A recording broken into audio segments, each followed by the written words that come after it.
കഴിഞ്ഞ ദിവസമാണ് മ്യാൻമാർ രക്ഷാദൌത്യത്തിനിടെ ഇന്ത്യയുടെ C-130J ഹെർക്കുലിസ് വിമാനത്തിന് നേരെ സൈബർ ആക്രമണം ഉണ്ടായ റിപ്പോർട്ടുകൾ പുറത്തുവന്നത്. GPS സ്പൂഫിംഗിലൂടെ വിമാനത്തിന്റെ ലക്ഷ്യം തെറ്റിക്കാൻ ശ്രമിച്ചുവെന്നായിരുന്നു റിപ്പോർട്ടുകൾ. സംഭവം ശ്രദ്ധയിൽപ്പെട്ട പൈലറ്റുമാർ ഇന്റേണൽ നാവിഗേഷൻ സിസ്റ്റം ഉപയോഗിച്ച് ഇതിനെ മറികടക്കുകയായിരുന്നു. എന്നാൽ ഇക്കാര്യത്തിൽ കുറെ ദുരൂഹമായ ചോദ്യങ്ങൾ ഉയരുന്നുണ്ട്. ആര്, എന്തിന്, ആർക്കു വേണ്ടി ഇങ്ങനെ ഒരു സൈബർ ആക്രമണം നടത്തി എന്നിങ്ങനെ കുറെ ചോദ്യങ്ങൾ. പ്രത്യേകിച്ച് ഇതുപോലൊരു ദുരന്ത സാഹചര്യത്തിൽ രക്ഷാപ്രവർത്തന ദൗത്യവുമായി നിൽക്കുന്ന ഈ ഒരു ഘട്ടത്തിൽ ഈ സൈബർ ആക്രമണം നടന്നത് വിദേശത്ത് നിന്നാവാം എന്നാണ് വിലയിരുത്തപ്പെടുന്നത്. ഈ ആക്രമണത്തിലൂടെ ഏതെങ്കിലും തരത്തിലുള്ള സന്ദേശം നൽകാനായിരിക്കാം ശ്രമിച്ചിരിക്കുന്നതെന്നുമാണ് നിഗമനം. GPS റിസീവറിനെ തെറ്റിദ്ധരിപ്പിക്കുന്ന വിധത്തിൽ വ്യാജ സിഗ്നലുകൾ നൽകി സിസ്റ്റത്തെ തെറ്റിദ്ധരിപ്പിച്ച് അപകടങ്ങൾ സൃഷ്ടിക്കുന്ന ഒരുതരം സൈബർ ആക്രമണമാണ് GPS സ്പൂഫിംഗ്. ലോകമെമ്പാടുമുള്ള GPS തകരാറുകൾ ഫ്ലൈറ്റ് ഡേറ്റ പ്രകാരം പൊതുവായി രേഖപ്പെടുത്തുന്ന gpsjam.org എന്ന വെബ്സൈറ്റിലെ വിവരങ്ങൾ പ്രകാരം മാർച്ച് 29-ന് ഇത്തരത്തിലുണ്ടായ GPS സ്പൂഫിംഗ് സൈബർ ആക്രമണം അന്നേ ദിവസം വളരെ കൂടുതലായിരുന്നു. ഇത് മ്യാൻമറിൽ മാത്രമല്ല, ലോകമെമ്പാടും പലയിടങ്ങളിൽ ഇത്തരം സൈബർ ആക്രമണങ്ങൾ ഉണ്ടാകാറുമുണ്ട്. കഴിഞ്ഞ വർഷം ഓഗസ്റ്റ് അവസാനത്തിൽ മിഡിൽ ഈസ്റ്റിലുള്ള പൈലറ്റുമാർ തങ്ങളുടെ വിമാനത്തിലെ നാവിഗേഷൻ സിസ്റ്റങ്ങൾ വ്യാജ GPS സിഗ്നലുകൾ ഉപയോഗിച്ച് ഹൈജാക്കിംഗ് ശ്രമം നടത്തിയതായി വെളിപ്പെടുത്തിയിരുന്നു. ഇത് കാരണം ഒരുപാട് ദൂരം ആ വിമാനത്തിന്റെ യാത്രാദിശ തെറ്റുകയും ചെയ്തിരുന്നു.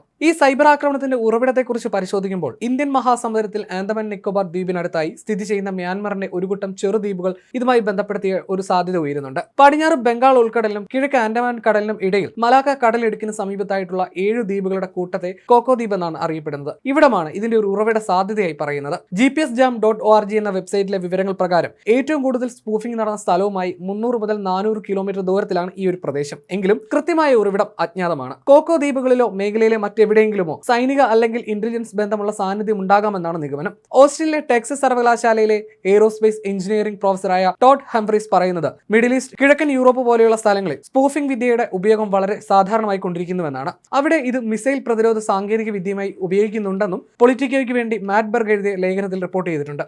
അത്തരത്തിൽ മ്യാൻമറിലെ സാഹചര്യങ്ങൾ പരിശോധിക്കുമ്പോൾ മ്യാൻമർ പട്ടാള ഭരണം നടക്കുന്ന പ്രദേശം കൂടിയാണ്. അപ്പോൾ ഈ ഒരു വാദത്തോട് ഏറെക്കുറെ യോജിക്കാനും കഴിയും. മാർച്ച് 29-ന് മ്യാൻമറിൽ നടന്ന GPS സ്പൂഫിംഗ് കരുതിക്കുട്ടിയാവാമെന്ന് തന്നെയാണ് നിഗമനം. സമീപത്തുള്ള ഏതെങ്കിലും പ്രദേശത്തിൽ നിന്നാകാം ഇത് സംഭവിച്ചിരിക്കുന്നത് എന്ന നിഗമനത്തിലേക്കാണ് കാര്യങ്ങൾ വിരൽ ചൂണ്ടുന്നത്. എന്തായാലും സംഭവത്തിന്റെ പിന്നിലെ വ്യാപ്തിയും ഉദ്ദേശവും നിർണ്ണയിക്കാൻ കൂടുതൽ അന്വേഷണം ആവശ്യമാണ്. എന്നാൽ ഇന്ത്യ ഇതുമായി ബന്ധപ്പെട്ട് സംശയിക്കുന്ന കാര്യം ചൈനയുടെ ഇടപെടലാണ്. ചൈന കണ്ണുവെച്ച ഒരു പ്രദേശം കൂടിയായിരുന്നു കോക്കോ ദ്വീപ്. 1990-കളുടെ തുടക്കത്തിലാണ് ഈ ദ്വീപുകൾക്ക് വലിയ വാർത്താ പ്രാധാന്യം ലഭിക്കുന്നത്. ഗ്രേറ്റ് കോക്കോ ദ്വീപിൽ സിഗ്നൽ സംവിധാനം വികസിപ്പിക്കാൻ ചൈന മ്യാൻമറിന് സഹായം നൽകുന്നു എന്നതായിരുന്നു അന്ന് പുറത്തു വന്ന വാർത്ത. ചൈനീസ് സൈന്യം ഗ്രേറ്റ് കോക്കോയിൽ 45 മുതൽ 50 മീറ്റർ നീളമുള്ള ആന്റിന ടവർ സ്ഥാപിച്ചു എന്നായിരുന്നു ആദ്യം വന്ന വാർത്ത. അതിൽ സിഗ്നലുകൾ തടസ്സപ്പെടുന്നതിനുള്ള ഉപകരണങ്ങൾ സജ്ജീകരിച്ചിരിക്കുന്നതായും വാർത്തകളുണ്ടായിരുന്നു.